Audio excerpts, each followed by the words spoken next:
Hey guys, what's going on? Today we are playing For Honor. The beta started today, so if you'd like to go download that on PlayStation 4, Xbox One, or PC, you can do so. It's pretty straightforward. There's instructions online and all that, but just look it up on the store and hit download, and it's fun, it's free, you can do that. But right now we are playing a Dominion game type on the Citadel Gate map. Dominion is all about capturing and defending control points, so there's a heavy teamwork strategy involved, and I cannot wait to be able to play it with some pals of mine. But right here we are playing as Kensei, the samurai vanguard character. Vanguards are sort of like they're not really brutish, but they're not fast. They're not slow or fast. They're kind of the mid class, I guess you could say. They're not hybrids, but they're pretty much in the middle. I picked the samurai faction in the beginning of the game. You get to pick your faction, but even though I am playing as a samurai character in this video, you do not have to. It does not limit your ability to play as different heroes. I actually played as a Viking the very first time I played this game, even though I picked samurai. So you can, it really, all it does is affect the meta game. But if you'd like to be on the same team as me, definitely go for samurai. I think they are definitely the most rad team with the most rad story. So go and do that. We just captured point C, and now we're running down to enter the battlefield. This game, although it may look like it at first glance, is definitely not a button masher at all to any extent. There is a lot of strategy built into the combat, especially when you're playing against other players. There's a block stance mechanism where you have to switch between left, right, and up, as you can see, and honestly, it can be really challenging at times, but to an extent that I really enjoy. I'm taking out some of the enemy team, but this was not my first match. I had a little bit of experience going in here, but this is just, I thought this is a good video to show you guys as a first on this channel for Honor. Taking out a lot of the foot soldiers, so because foot soldiers are basically kind of, they work almost like foot soldiers in like a MOBA, where you have to kind of take them out to be able to capture the control point. We captured B, we captured C, now all we have left is A, which I am going to go capture right now after I defeat these foot soldiers, actually. So defeating foot soldiers is really a big part of the game because they don't really inflict much damage, but they can inflict enough damage in large quantities. As I'm going to just go back to B to make sure this guy does not take it from us. But yeah, you have to lock on enemies and block specific places. They actually did take it, so gonna defeat the foot soldiers again because, like I said, huge part of Dominion is to take out their foot soldiers to make sure they don't have the upper hand. And that guy totally destroyed me. I was not on my game there, but he's playing as a knight. That doesn't even mean that he picked knight as his faction, but he could have. So I always think that that's really interesting that it doesn't limit you, and I really enjoy that. But Kensei is a pretty solid character, actually. His sword has pretty decent range. His speed is not bad. As you can see, he runs at a pretty good rate. There are characters that run faster, but he is pretty darn good. And you know what else is good? This map looks beautiful. This game looks amazing. I'm playing it on PS4. I'm going to try it on an Xbox One later tonight with some buddies. But for right now, PS4 is all I've seen it on, and it looks really good. For an Ubisoft game that's about to come out in a couple days, it looks fantastic, and it does really not look like they're going to be dropping the graphics or the quality of the game, because I mean, it looks like it's pretty much finished. It does come out in just a couple days, so that's always really exciting. Friendly fire is definitely a thing in this game. You can hit your teammates and it will do damage, as you saw a little bit earlier, and right there again. It doesn't do a lot of damage, but if you're not careful, you can really do some damage to your teammates. So definitely be wary of that if you're playing this game. I go over here to defeat this guy, and as you can see, cakewalk. Doesn't really take much for me to take him out. But yeah, so this game, The controls I found very intuitive. I really enjoy the controls of this game. At first glance and at first try, they feel kind of weird. They do feel kind of weird just because there's a lot of stuff happening.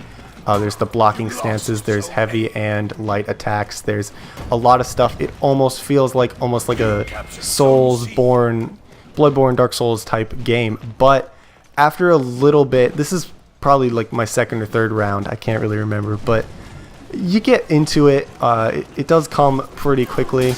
I am kind of a fast learner, but I think that it's not going to take you guys very long to catch on to the controls. It is very entertaining, and it can also be very stressful at sometimes. I just got double teamed, but I took out one and am working on the other guy. So the thing about this game, this battle, while it does look like I am totally going to destroy him, which I think I might, but I don't. He starts to turn the tides, and that does happen a lot in this game.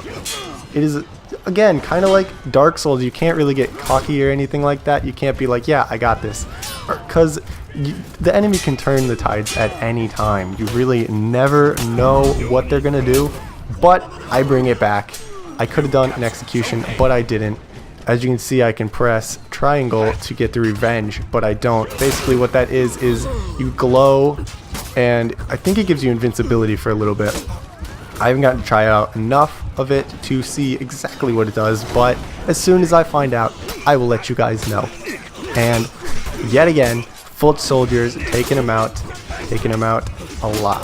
This does happen. Dominion is full of fighting just the grunts of the enemy team. But like you see, they keep capturing B. B is in the middle of the map, and just like a lot of games, it is really fluctuating between teams. C is another one that they keep going for, but right here, I'm going to go for A.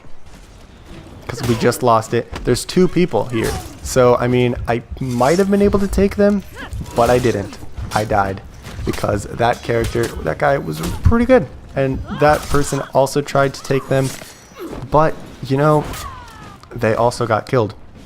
So numbers are always good to have in this game. If you have a buddy, if you have a friend that also has the game, sticking together, or even sticking together with someone online that you don't know, sticking together is a very solid strategy pretty much every time, because a lot of people don't stick together. So if you stick together, two swords are better than one. It's pretty straightforward, pretty obvious, but a lot of people don't think of it that way. Kind of weird. I'm running to go get A, but a teammate of mine already caps it, so that's okay. But, you know, we still get the points. And another thing, Dominion, this game type, the points, as you may have noticed, do fluctuate a lot. And they're not a huge deal until one team hits 1,000. And later on in this video, you'll see why. It's about to happen right here, I believe. But when an enemy team hits 1,000, or any team, not just an enemy team, when any team hits 1,000, see, like I said, we just lost Zone A, so we lost more points. But, okay, when a team hits 1,000, the opposite team breaks. And what breaking means is that you can no longer respawn if you die. So if they kill all 4 of your team, the game is over, you lose. But you can rally, you can stand back up, and if you get enough kills and you survive long enough, you can come back from a break.